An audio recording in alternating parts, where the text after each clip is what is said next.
ওকে ওকে ঠিক আছে জি জি জি কি হয়েছিল যখন আপনি বাসা থেকে আমরা বের হয়ে যেতেছিলাম মাদারীপুর উদ্দেশ্য রওনা দিয়েছি চাপাড়া টোলের এখানে এসে আমরা টোল দিতেছিলাম আমি আমার ওয়াইফ আমার সন্তান 7 বছরের আমরা যাইতেছিলাম সাবধানতার সাথে যাইতেছিলাম তারপর দেখলাম আমি টোল দিয়েছি আমার ছেলে বলে যে না আব্বু আমি দেই দাও তা আমি টাকাটা ওয়াইট করে ওর হাতে নিতেছি আর কিছুই দেখলাম না এর মধ্যে পিছন থেকে গাড়ি আইসা ধাক্কা মেরা সব নিয়ে গেল আমি খালি তাকাইলাম আমার টোল যে দেয় ওইটার উপরে আমি পড়ে গেলাম রেলিংয়ের উপরে তারপরে আমি পিছনে তাকায় দেখি আমার সন্তান একদম রাস্তায় শুয়ে আছে চাকা তার মাথার উপর দেখেছে চোখ বের হয়ে গেছে আমার বিবির নিয়ে গাড়ি শেষরায় চলে যেতেছে আমি সন্তানকে ধরবো না বিবিকে ধরো আমার কিছু হয় নাই পাও একটু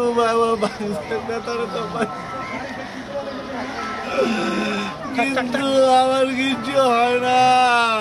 আমার সন্তান আমার বিবি আমি দাঁড়াচ্ছিলাম মনের বুঝাইতাম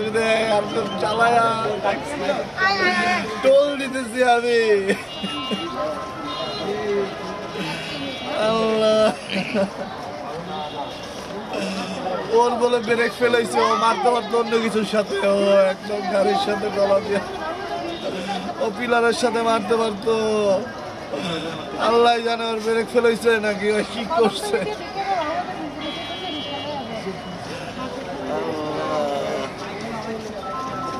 ভাই বিচার চান কিনা অবশ্যই বিচার চাই ভাই অবশ্যই ভাই কি বলেন এটা আমার সন্তান আমার বিবি কত মানুষ এরকম উল্টা পুল্টা চালানোর কারণে না বুঝার কারণে মানুষ মাইরে ফেলাইতেছে ক্ষয়ক্ষতি